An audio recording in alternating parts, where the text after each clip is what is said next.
This presentation is delivered by the Stanford Center for Professional Development.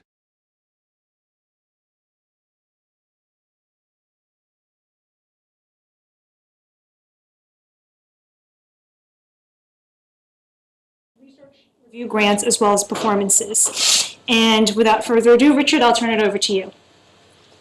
Thank you, Sejan. Can everybody see and hear me? Raise your hands if you can. Great. This is working. I'm very happy to be able to talk with you at least briefly this morning and also to introduce our speaker.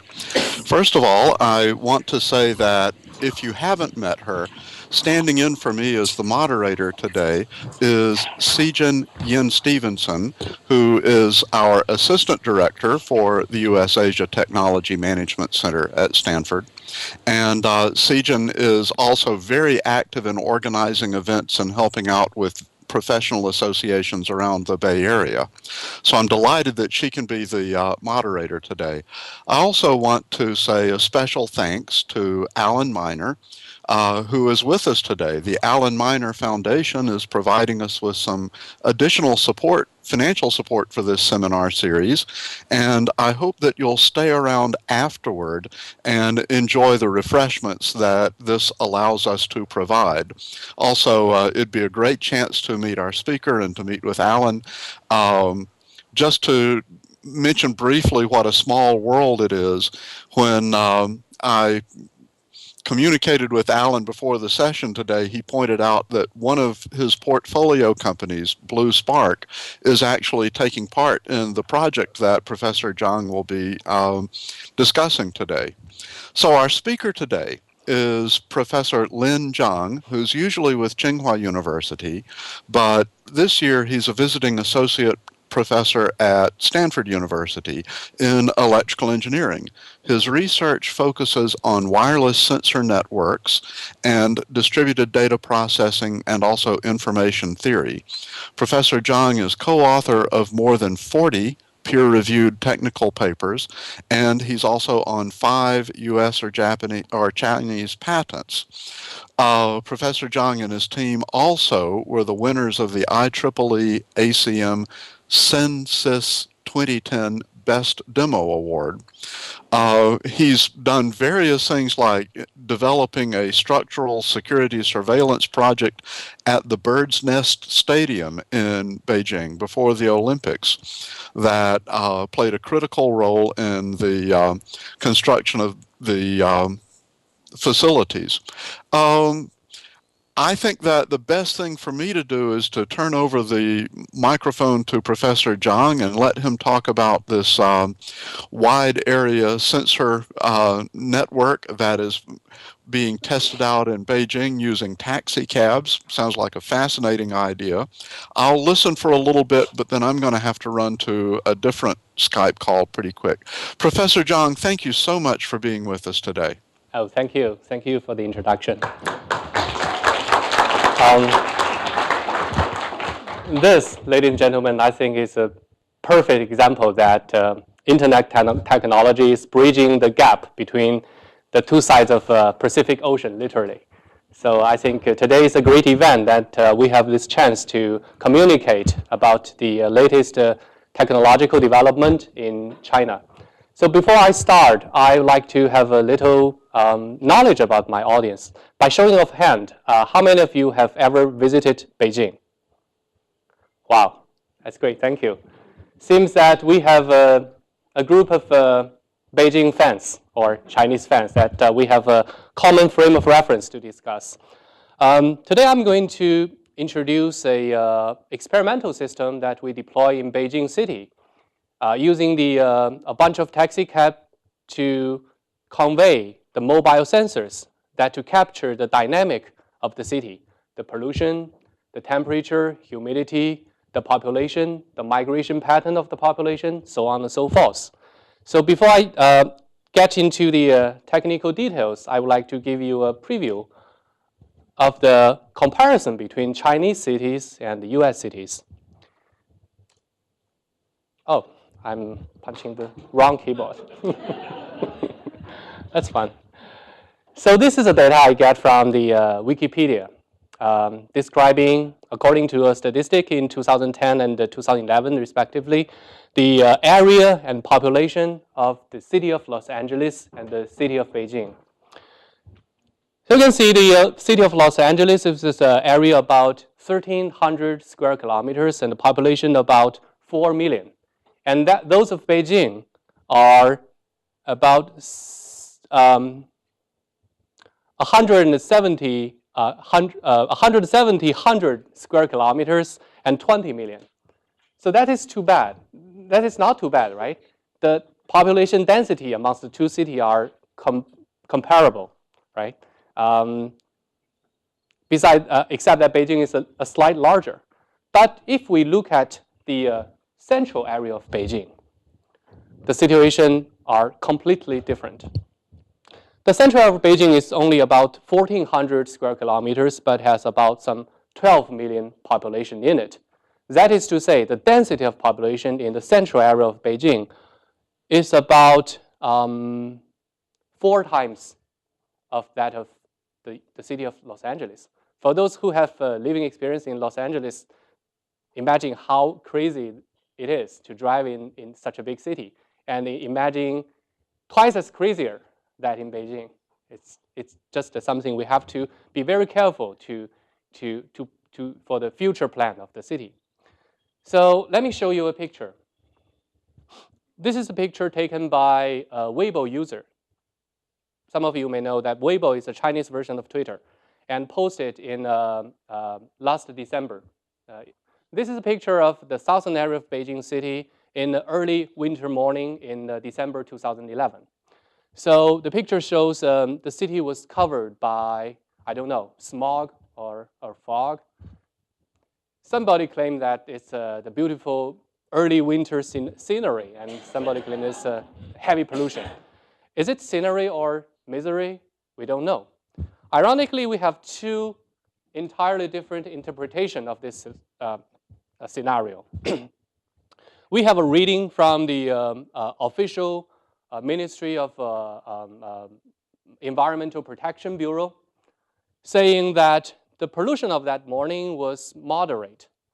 And on the other hand, there was a reading from the US Embassy in Beijing saying that the particulate matter 2.5 was literally off the chart.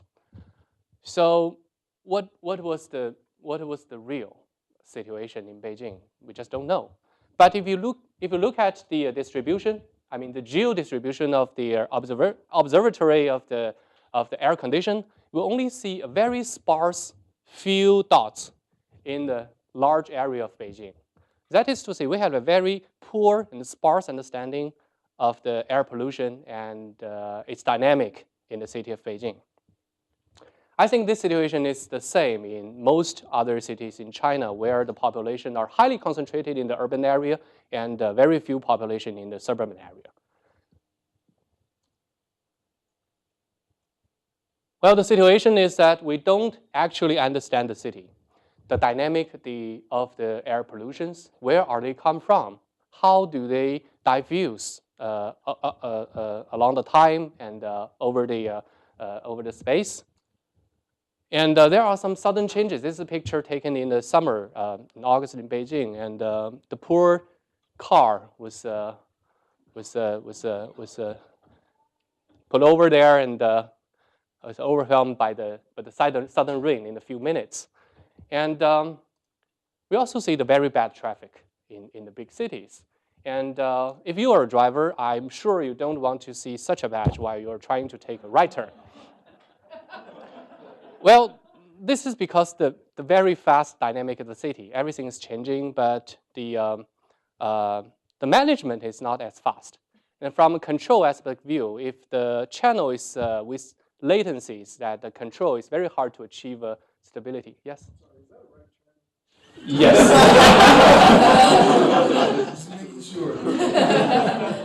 It's like a challenge to your IQ. Yeah. So we want to have a real-time, better and finer-grained understanding of the city. How can we do that? So there are challenges to provide such kind of technology or system. including we have to deliver a gigantic volume of data from heterogeneous sensors, from distributed locations. And we need to cover a large area with a very high spatial resolution. That's our requirement. So if we look at Beijing city again, we find that this red box covers the so-called Fifth Ring Road, the inner area of the Fifth Ring Road, which is considered as the urban area of Beijing. Well, another aspect is the time axis. When I was in college some 20 years ago, the Tsinghua University, the campus of Tsinghua was like a satellite city of Beijing. We have to take a very long bus ride across the farmer's land until we reach the central part of Beijing. And now, Tsinghua is actually one part of the urban area, very crowded area. So this area, approximately 600 kilometers in area, covers more than half of the population of the Beijing city. But the area is only approximately one-tenth of that area of Beijing. So how do we cover this area with relatively affordable cost? How do we provide the support to versatile kinds of applications? Now we are considering air pollution, monitoring of air pollution, temperature. Maybe sometimes in the future we have some application we cannot imagine at this moment, right? And we also want to make the system scalable. Now we are talking about a few hundreds of sensors. Maybe in a few tens of years, we are talking about a few billions of sensors in the city, cover everywhere in the city. So how do we make the communication network scalable? That is another challenge. Okay, so this is our solution. This is our thought. What I'm showing you on this video is the trajectory data of the Beijing taxi cabs. We collected the location, the real-time location of about 1/3 of Beijing taxi cabs in Beijing. That is about 30,000 taxis. There are altogether about 90,000 taxi cabs in Beijing. And this is the data set we collected in the month of May in 2009 for a whole month with the sample interval of 1 sample per minute. And you can read from the data set. It's a very coarse-grained visualization of the data set. The location of the taxi cabs, the traveling direction, and the speed indicated by the color codes can portrait the network of the road very accurately and precisely. And there are a lot of information embedded in the group of taxi cabs. And imagine if we can give them sensors, say, mounted to the roof of the taxi cabs, how many information can we collect from them?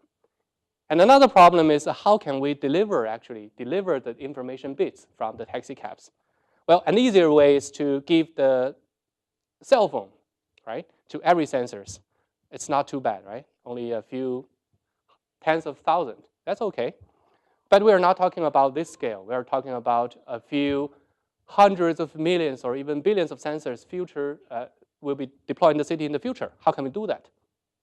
So the research problem or the meets for the research is when the sensing tasks meet the mobility, we have a lot of merits of the system. First, mobility will improve the communication capacity. If some of you are majored in information technology, you will read that actually the mobility of a wireless sensor network will be good, be beneficial to the capacity of the whole network. And also, mobility increase the coverage of the sensor system.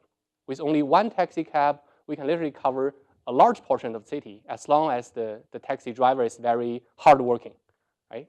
Luckily, most of the Chinese taxi drivers are very hardworking. They work double shift and 24/7. So you can see a random trajectory traverse across the city at all the time. That is very good for our task, right? Okay, this is what we did. We developed these small car boxes with a microcontrol unit and a bunch of sensor units, including carbon monoxide, acceleration meters, GPS, temperature, humidity, and light. And we give these boxes out to the tour bus drivers and asking them to mount the box to the roof of their tourist buses. And then they are doing their regular business, okay, picking up people from some hotel and dropping them off to the hottest tourist attraction points. And they also suffer the traffic, as every one of us does. And also, we collect location data or the trajectory data from the biggest Beijing taxi company, covering about 1/3 of the group, the whole group of taxi cabs. It's about 27,000 to be precise, 27,000 trajectories. So we did a little bit experimental system deployment based on this hardware and the system configuration. Well, from the system point of view, there are a few layers of technology we should be considering at the designing period stage of the system. First, how do we do the communication? That is to say, the physical layer and MAC layer, how do the taxi cab talk to each other or talk to the central station while they have some data to upload? Well, there are a bunch of communication technology available. Some of them are commercially available. Some of them are even standardized. So this is a question like we only have to worry once in your life, and then we forget about it. So we have two candidates for this technology, for these two layers, sorry. One is the 802.11p, which is the standard vehicle-to-vehicle communication technology. Basically, it's a Wi-Fi technology, the same technology as Wi-Fi, but using the different band and reduce the speed by half, so that the reliability between the fast-moving vehicles can be guaranteed. So this technology has been standardized, and I heard from some friends in the car manufacturing business, saying that in the US, this technology will be enforced by legislation in a few years. I think we can expect the same trend in Asian countries, in China. So the original rationale for this technology is for safety. When two cars are likely to collision into each other, the technology will give a warning message to the driver, or even step on the pedal in place of the driver, if you like. So we can take the advantage of the car-to-car connectivity as the information dissemination channel for our sensory data. But this technology is still immature, a little immature. The chipset are very expensive at this moment. So instead of using that, we're considering another technology called 15.4. 15.4 has another more popular name called Zigbee. It's a very narrow band, low cost, short range device-to-device communication technology, but it was not designed originally for the mobile scenarios. Well, in the road, how good can they do? So we did some experiment. We deploy a test bed, test the point-to-point packet dropping rate under different traffic scenario, bad traffic, moderate traffic, and empty road. And what we got is pretty promising results, showing that the reliable communication radius of the 15.4 technology is about 70 to 200 meters in typical Beijing road condition, depending on how bad the traffic is. Well, basically, the reliable communication range is heavily dependent on the traffic. The bad traffic, the worse the traffic is, the shorter the communication range is. But, well, you can consider if the traffic is so bad, people are stuck in there. So there are longer encounter time so that the car can talk to each other. So more data can be exchanged, right? So these two types of technologies are major physical and MAC layer technology we'll consider. And comparing the cost, we finally decide to use the cheaper one, the 15.4C technology. And we have the commercially available chipset in the market, a few bucks a chip, very cheap, right? Okay, then this part we can forget about it. It's not the most challenging part. Then we come to upper layer. Just now I was saying, oh, of course we can give a cell phone to each taxi cab drivers. so that it can report the data in real time. But that's good, but not the most challenging or scalable solution, because when the number of participants in this sensor system increase, we will face the scalability problem. Probably the China Mobile will not be happy to support so many number of mobile sensors, considering their cellular network's capacity. They have to split their cells. That will cost a lot of deployment cost. But actually, those sensor-driven cell phones are not generating a lot of revenue. They're very narrow band data set, right? So what we're thinking is a hybrid system. We have a lot of mobile carriers of sensors in the city. Only a small portion of them are equipped with the cellular access to the data set. Once the data get to these cars, they go into the central database immediately. And the other cars are relying on the car-to-car communication technology, short range, more bandwidth efficient, but and also low cost. But we can trade the efficiency or the cost of the system with some latencies.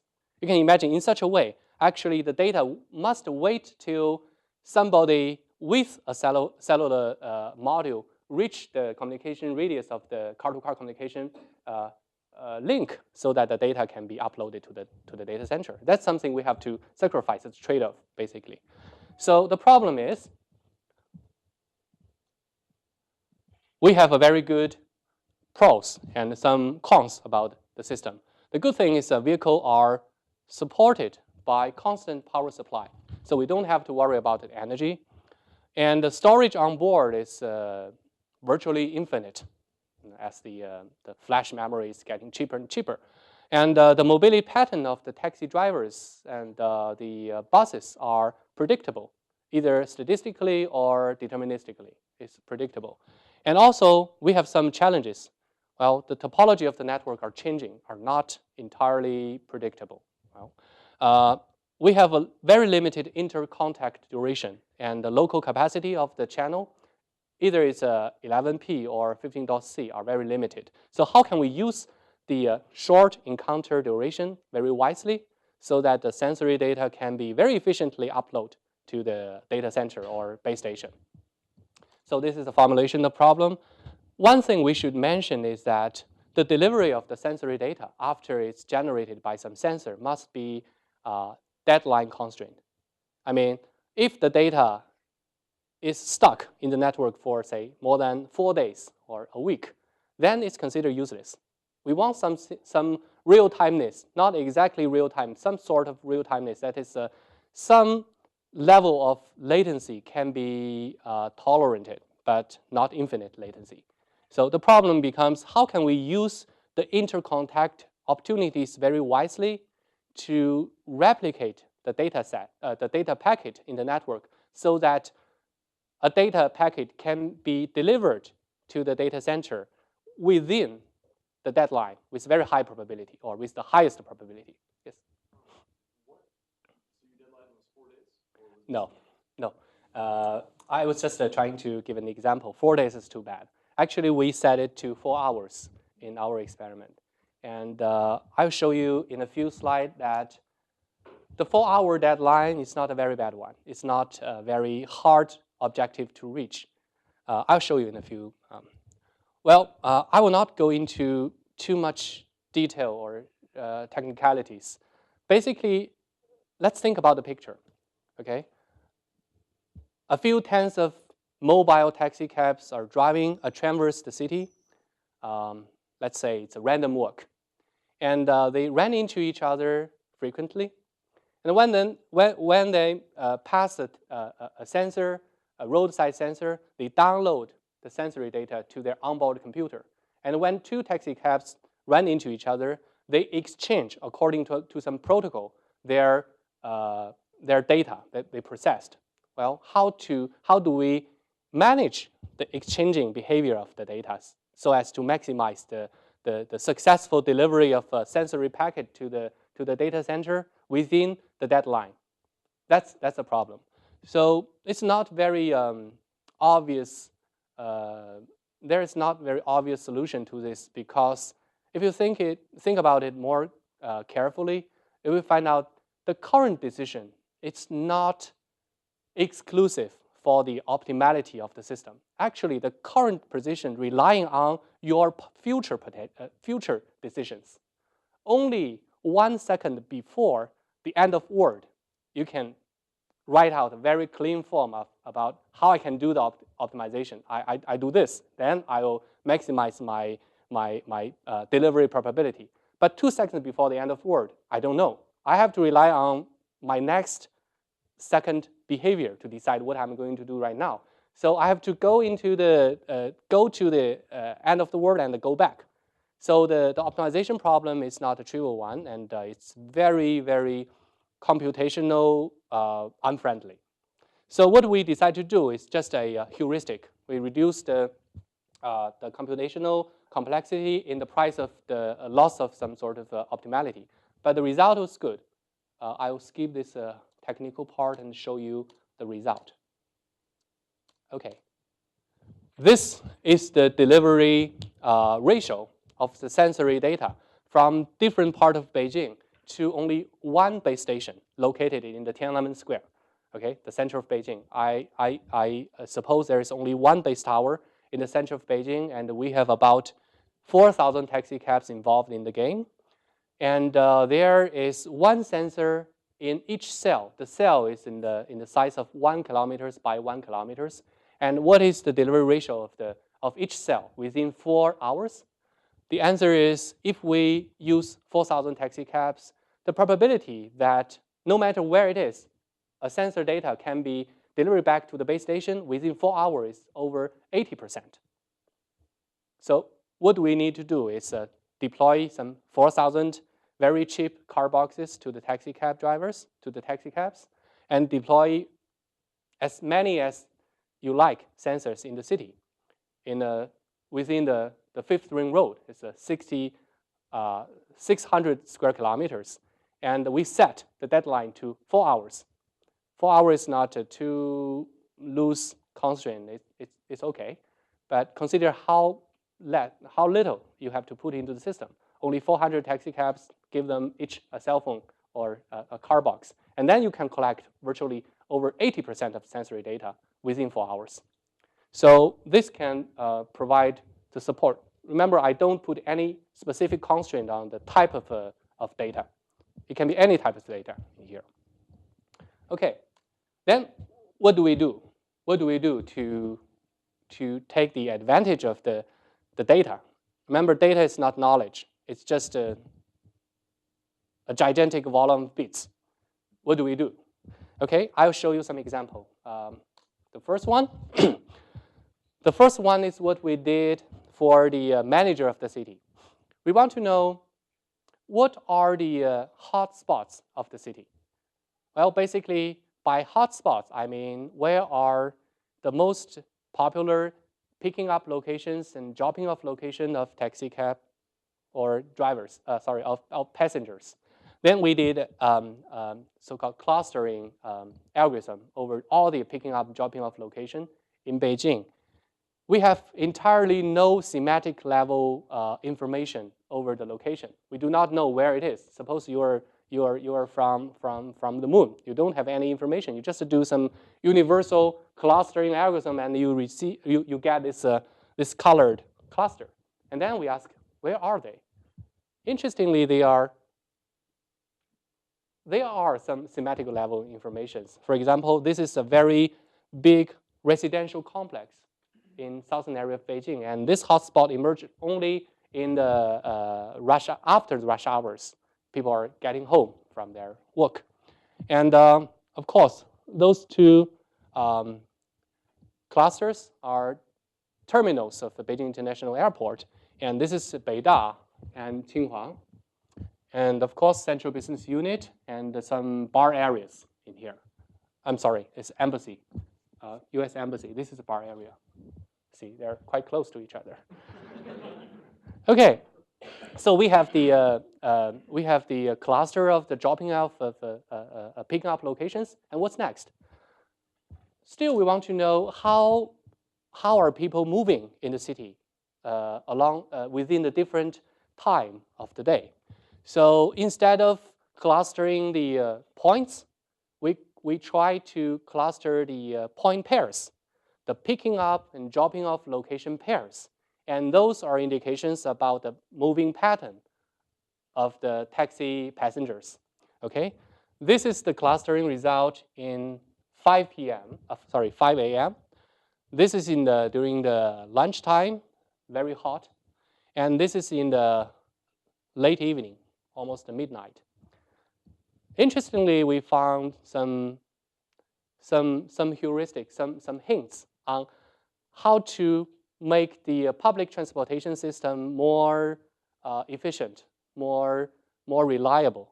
For instance, during the midnight clustering result, we found a never existing cluster between the CBD and somewhere in Tongzhou.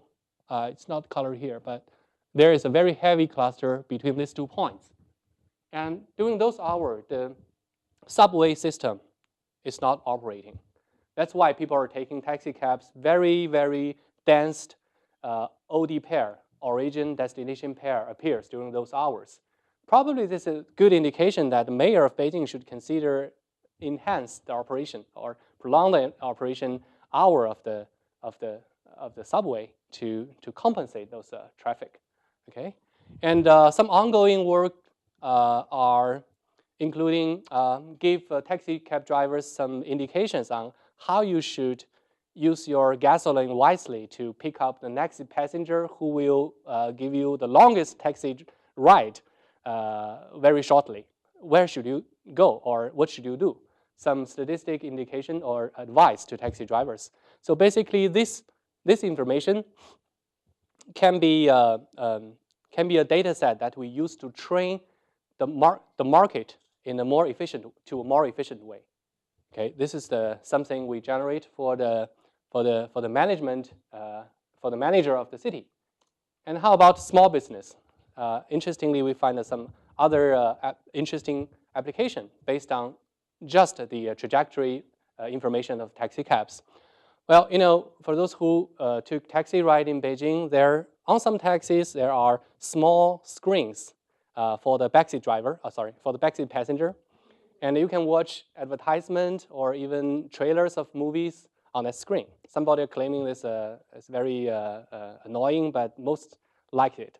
Okay, so what if I can push the most useful information to the passengers instead of broadcast them rotationally and blindly? So what are the side information? What if I can predict the dropping off location only after a few minutes heavy trajectory? By heavy trajectory, I mean the batch of the taxi was turned on, meaning this is a heavy car, there are some passengers, and I learn the trajectory only for a few minutes, and then I can predict the dropping off location very accurately. If I can do that, basically I can sell this piece of information to the mobile advertisement website so that they can pick the most useful or relevant information to the passengers. The answer is yes. We can do this. Yes. So if it's a taxi, then the taxi driver would know where to go, right? Yeah. So and also a lot of taxi drivers will use GPS to help them. Correct. Yeah. And you already get some information on where the destination is, like that. Yeah. I think must be another very good business model. You can ask the taxi driver to operate some keyboard to select the most appropriate set of ads that is shown to the passenger, and maybe you can figure out some reward system. Give the taxi driver some credit to incentivize them to do this, right? But we are thinking this from a very technical point of view. What about just the pure data mining and find out the drop of location? Well, the belief behind this is the city is a very heavily constrained system, and people human beings are habitual animals. So only after a few turns, we can forecast the probability distribution of their dropping off locations. Interestingly, basically, this is a learning process of we consider this a high-order Markov chain. It's a learning process of it. Basically, we find that during the weekdays, we can do as good as 92% of accuracy to predict the drop-off location only after 5 steps. And during the weekend, the accuracy dropped to some 87%. Then we thought about it. Well, it's intuitive because during the weekend, people are intended to be more random, right? But during the weekdays, you're more habitual, following your regular routes. So that's some result. And we can also use the very dense trajectory data set to figure out how good a transaction is configured, right? I know in the US, most intersections are equipped with a circuit, with loops. When there is a car, the sequence of the signals will be adapted to the existence of cars. But in most Chinese Beijing intersections, the traffic was so bad, was so heavy, that the circuit system does not function. So we have to schedule the timing of the signal very wisely so that the throughput of the intersection can be maximized. How many seconds you can give to the left turn, to the go straight, and to the right turn, that is the question to answer. So by mining the taxi trajectory data set, we can figure out that. Right? We can figure out how bad the traffic for the left turn lane is and to the other lanes respectively. So those are some learning algorithm for the trajectory data set. Let's go to the more fun part, the pollution. Okay, remember we have a bunch of carbon monoxide sensors deployed to the tour buses. We have about 30-something tour buses roaming the city all the time. They are sampling the city. It's a very sparse sample, right? Sample the city all the time. And we have a random trajectory modulated random sample in the city, distributed sparsely in a time-spatial continuum. Then we want to reconstruct the diffusion process of the pollution. Where are the sources of the pollution and how do they dilute in the city? That's a problem we're trying to answer. Luckily, we are supported by some state-of-art statistical signal processing algorithm, mainly developed by professors of Stanford, including some professor in the stat department and EE department here. So it's called compressive sensing. Basically, we do not have to got a lot of samples in order to reconstruct the fine-grained diffusion process of the pollution. We only have to got a few of them. And then we can do the reconstruction. I will show you the result. Okay. This is the diffusion of the carbon monoxide, the concentration of carbon monoxide in Beijing city. The reconstruction was based on 30 tour buses rating with the carbon monoxide sensors on the roof of the buses. The white lines in the map, in the figures, are the second ring road, third, fourth, and fifth ring road of the Beijing city. So that will give you a frame of reference of the granularity of the reconstruction. Interestingly, we found a very heavy, big concentration of carbon monoxide in the southern part of Beijing. It's a little bit weird to us at the very beginning because we thought the carbon monoxide was mainly contributed by bad traffic or coal burning heating in winter. Some part of Beijing are still using the coal burning heating in the winter, but it's not. What is that? We don't know, and we figure out eventually there was a chemical plant in the southern part of Beijing that contribute some of the carbon monoxide pollution to that area. And you can see the diffusion process of the over the city. Well, we have to say the current validity of the data set is not perfect yet because the number of cars equipped with sensors are still small, only 30. But we have some theoretical bound analysis that giving the number of the cars increasing, we will reach a very good accuracy of the map, very fast, even faster than the number of cars equipped with sensors, much faster than that. That is good, right? The deployment cost of every sensor is not that bad. Okay, so virtually all the applications I mentioned here require very, very powerful computational infrastructure, right? It's good because the computation are becoming cheaper and cheaper nowadays. So this is the picture we're showing to our sponsors, okay? We have different kinds of sensors, like the root sucking water from the soil. And then we store the data in some data infrastructure, doing very complicated computational data mining, computational sensing, the big data in urban area. And then we can generate different kind of understanding of this data, which are either good for citizens in the city or the manager of the city.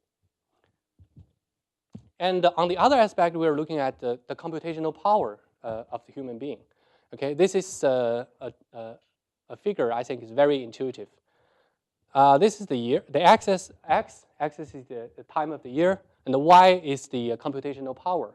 Okay, the blue curve here is the computational power of the world #1 supercomputer, and the blue curve here is number 500 supercomputer in the world. Basically, we consider that the margin between the supercomputer and not so supercomputer. And the orange curve here is the summation of all the supercomputers in the world, the computational power. Remember, the y-axis is in the logarithm scale, so you can see the picture.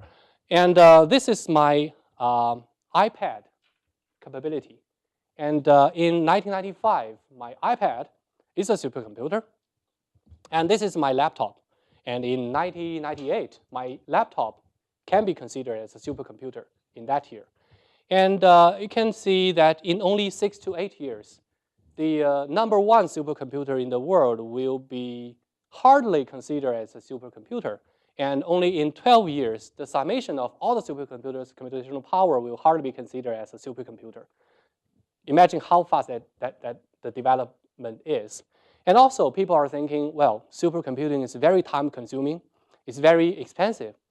But the fact is, it's not true. Let me show you the power consumption of the supercomputers and some other stuff, okay? This is the power of my iPhone, 2 watts. This is a regular average housekeeping power, some 600 watts in the US. And this is the power of a F1 race, Formula 1 race car.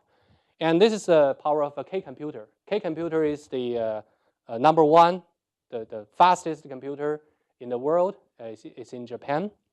And this is the computational power of all the Google facilities in the world. That is the global Google power. And this is the power of a Boeing 747, the maximum power, of course, main throttle, taking off.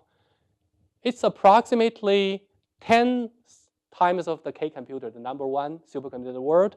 And it's only 1/3 of the global Google power. Consider how much work can Google do in a second, and compare that to a taking of a Boeing commercial jet. That is not too bad, right? Considering Dr. Dasher is hosting this lecture from Japan, and say using some internet power and compare that to travel back physically using on a commercial jet. It's quite okay. So what I'm trying to say is computing is not a problem. We can take the advantage of the power efficiency of the supercomputer to enjoy the power of the computational sensing to understand better the urban areas. So my ideas in a nutshell. well, understanding urban dynamics is extremely important and helpful to increase the city life, especially in developing countries like in China. Everything is changing within the decade. And the moving vehicles in the city can be an ideal carrier for the sensing tasks. And computation is playing a very vital task, important role in the information mining and providing the service. So finally, I would like to thank to my students and my colleagues in Tsinghua, a bunch of crazy guys doing all sorts of things you can or cannot imagine. And we also have support from Cisco system and Beijing and Shenzhen government that give us very generously the data set. That is the most critical part of our research. And I also thank you for your attention, and I would like to take questions. Thank you.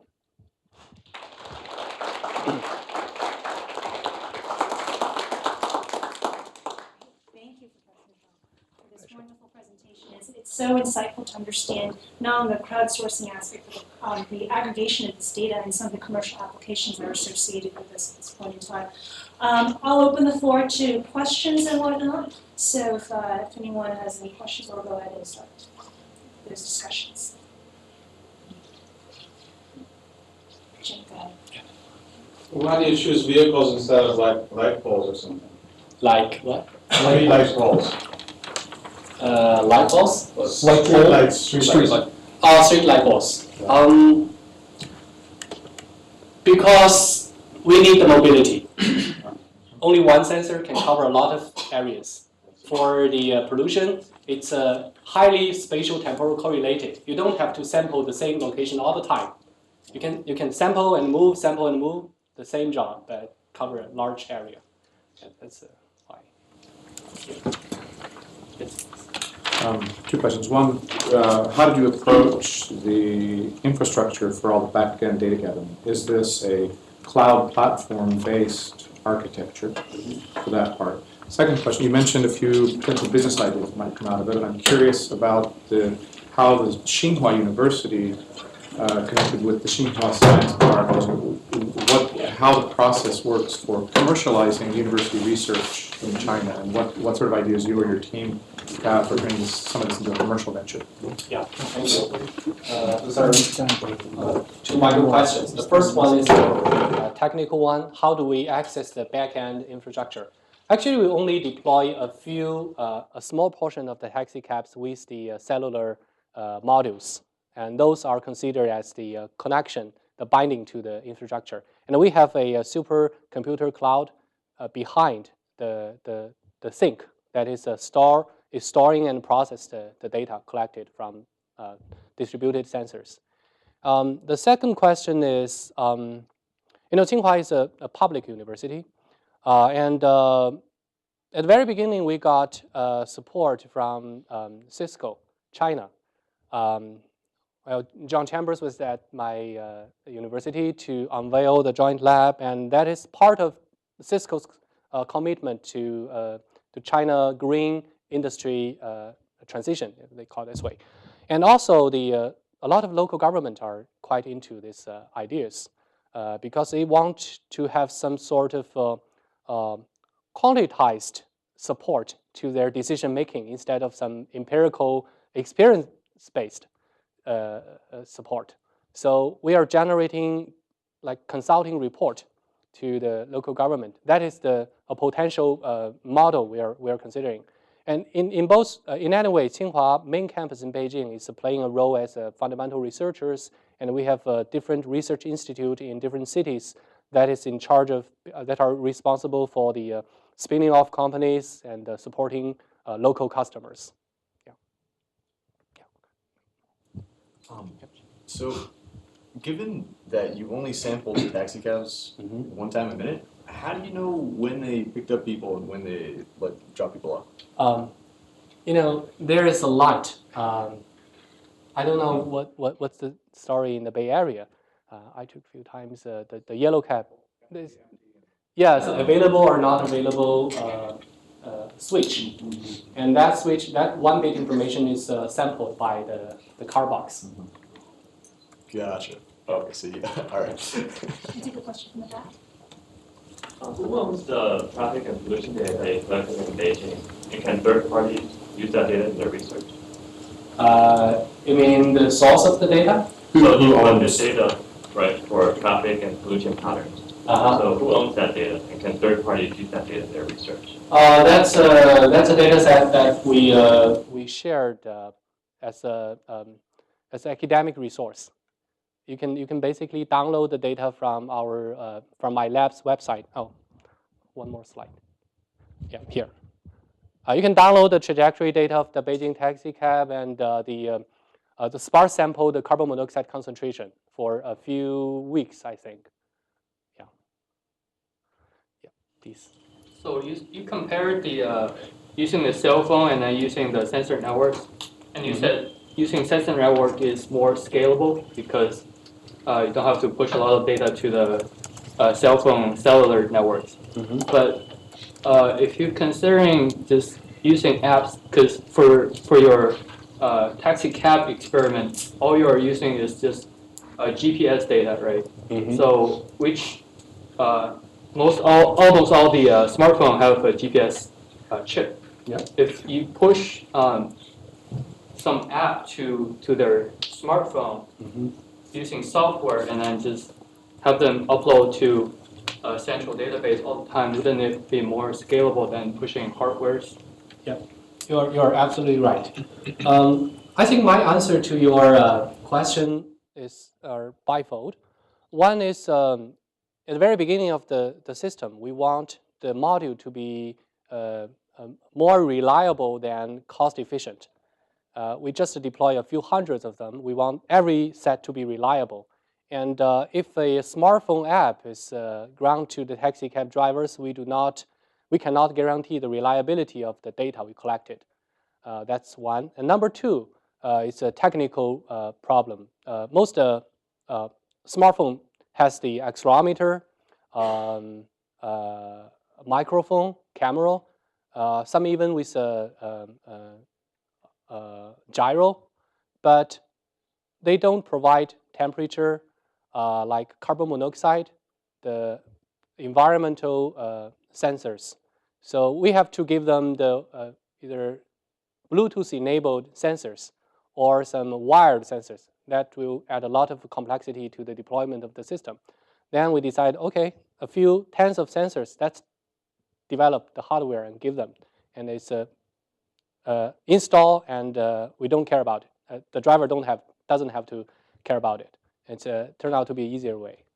Yeah, but you're absolutely right. In the future, to make it the whole system scalable, we have to consider the smartphone apps as a solution to this. Yeah. So in the end, did you find that your pollution data matched that of the U.S. Embassy collected data, or the? It's a very good question. I don't know. Actually, one challenging point of this is our rationale is to make the data public and transparent, and people have the right to know their living condition. But we are using the commercially available sensors. Having the cost consideration, most sensors are with very noisy readings. So one challenge point of the algorithms is to how to denoise the sensory reading and to make it as close to the ground truth as possible. So the problem, I think, the question here is how do we define the ground truth? Is it very expensive equipment output is a ground truth, or people's feeling are ground truth? Basically, in the application I mentioned, we are not trying to reconstruct the distribution of the air pollution. What we are trying to do is just to pinpoint the sources of the pollution, and those are fact. You cannot deny it. There is a factory, there is a coal burning plants or something, and that's something you cannot. It's a binary. It's a binary bit. It's not a reading. So that's something we're considering to avoid the reading comparison. It's hard to compare at all. So approximately, how much does one sensor in the taxi cost? Currently, because the number are not so large, we have only 30. The cost is the cost for each car box. It's about 6,000 to 7,000, I think, Chinese yuan, or even higher. I'm not quite sure because we did not calculate it. But we're currently consider a larger scale deployment in Shenzhen, where we just got a support from the local government for. We have established an industry lab with some local Shenzhen manufacturer. So we decide to reduce the cost of each single car box under 1,000, not US dollars, Chinese yuan. It's about 150 US dollars, approximately speaking. So with that cost, we can deploy about 1,000 box to the taxis in Shenzhen, providing a finer grained sample of the city in real time. What time of year did you do these experiments, like the sensing actual measurements? Because the reason I'm wondering is because I know in Beijing there's serious influx in the summer months and in October, when there's a lot of tourism. And I'm wondering if that would affect your data, depending on time of year. Now, the two data sets I showed to you were collected in May. And yeah, both of them were collected in May. But I don't think tourist is a big impact, has a big influence on the pollution. Like the taxi pick up and drop off locations, I would think that would affect your data. Yes. Relatively. Yeah, I do think so. Yeah. The merit of the data set is if you have the interest and download the data set, you'll see that the trajectory data set cover both weekday and weekend and public holidays. So basically you can see three modes: working mode, weekend mode, and holiday mode. So like a year ago, I worked with some of the Beijing taxi data, and we found it was difficult to do like map matching or something, like understanding, like because things are sort of all over the place, and something would just be like going off into like the ocean and coming back strangely. Do you have any general, I guess probably have different students working on this, but any general guidance on like how to deal with, I guess, all this, the noise? And is that one of the reasons you're going to these new 30 boxes, like the 30 sensors, or do they have similar issues? No, the 30 boxes are good because we developed the hardware on our own. It's much better than the very noisy. Yeah, I agree. We had the same problem. Actually, we are still working on it. It's not completely resolved. I'm at Stanford. I'm working with Professor Leo Gilbert at the Computer Science Department, working on the denoising of the noisy taxi trajectories. I think there are two reasons for the off-road driving, seemingly in the data set, but it's not. It's not possible. One is the road network. It's not accurate. I don't know what road network data set you're using. What we're using is the OpenStreetMap. Some roads are intentionally offset in the geo data set. For whatever reason it is intentionally offset. So you have to work out some very smart alignment algorithm to align those data set back to the actual road they travel. And another problem is the car box that covered 1/3 of Beijing taxis are very old. They were developed like 10 years ago, and some of them are not set properly. So sometimes they are just reporting wrong data. We saw the data fly to Hawaii sometime and back and forth, like zigzag trajectory. It's not possible. They are not UFO. It's not possible. And sometimes the database are with problem. They interleave two trajectory together, confuse the car ID so that you can see the interleaving. So a lot of things happening. So must have some state-of-art denoising algorithm to wash the data before it can be actually useful. Yeah.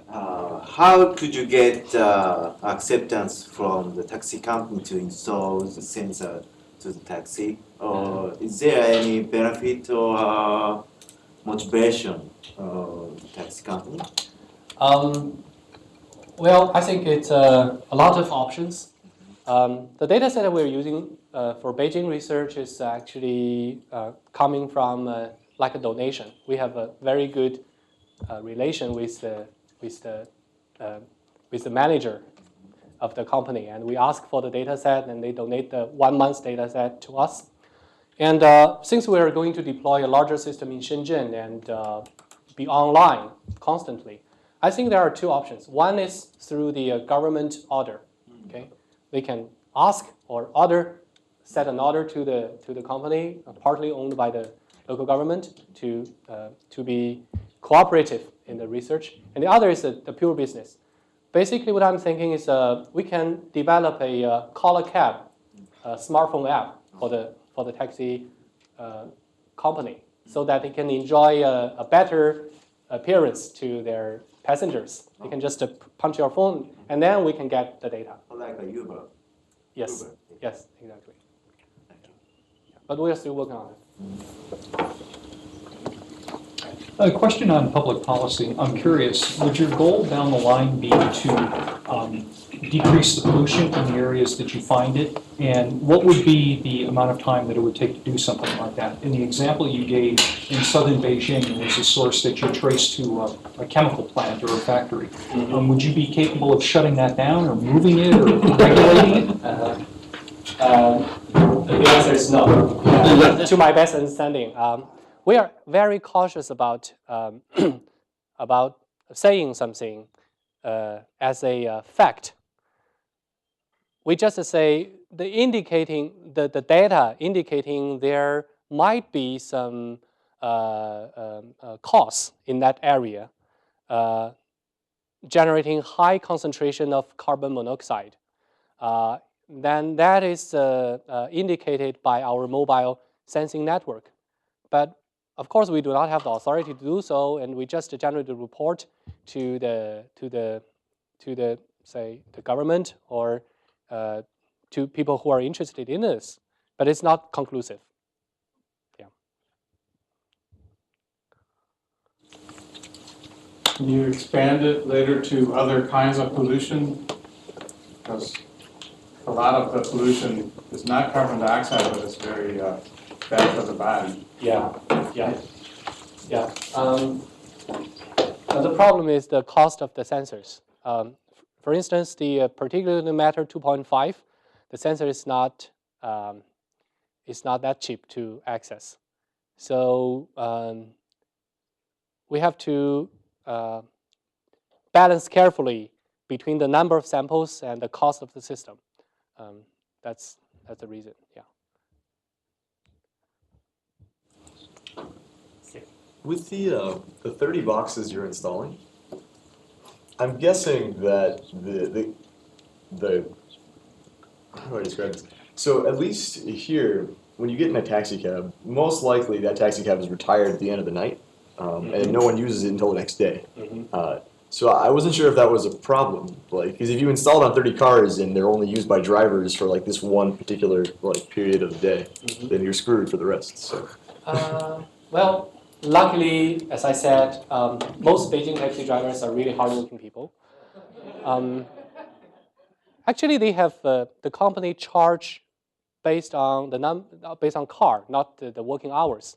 So in most cases, there are two drivers, double shift. They have the two shift. One is the daytime and the nighttime.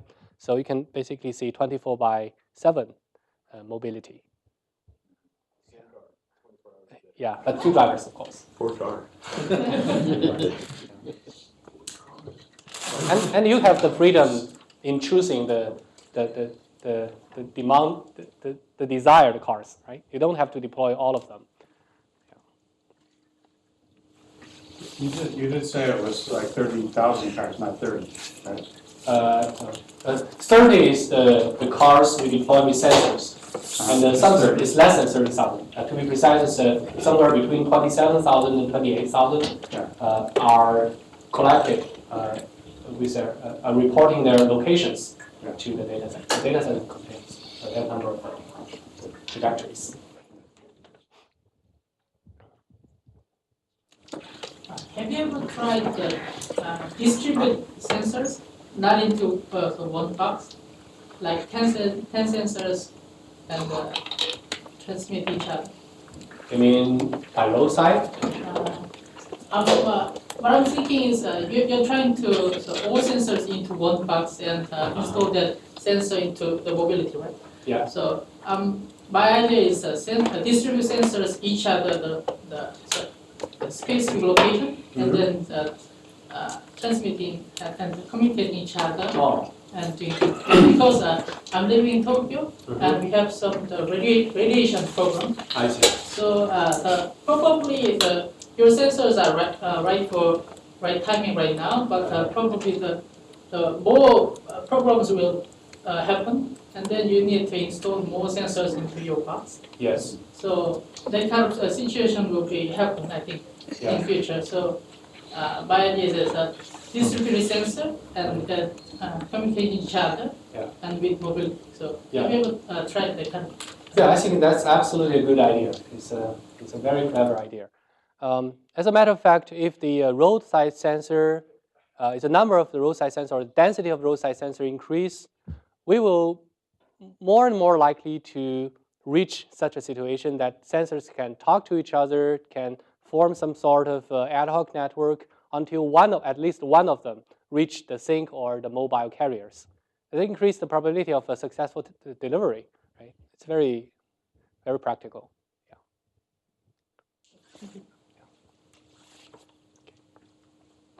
Are you working with any other regions across Asia aside from Shenzhen that's deploying these technologies that are highly congested and you can benefit from? Currently, yes. Currently, Shenzhen. Shenzhen. Yes. Any other questions? I think you said at the beginning, I wanted to clarify this, that you're using Zigbee short range in order to prevent congestion over the bigger network, right? Yes. And if you use cellular phones, that would be a lot of congestion. Yes. Exactly. Exactly. Well, we originally consider this problem from an information theoretical aspect view. You have a constrained bandwidth resources. How can you use it wisely? Of course, spatial reuse in terms of power reduction is a good solution. You can use the same frequency of bandwidth resources again and again and again, as long as you talk to each other in such a way that nobody else can hear it. That's we're in good position. And cellular, you cannot do that. There's a tower up there. You have to yell to reach it. And yeah.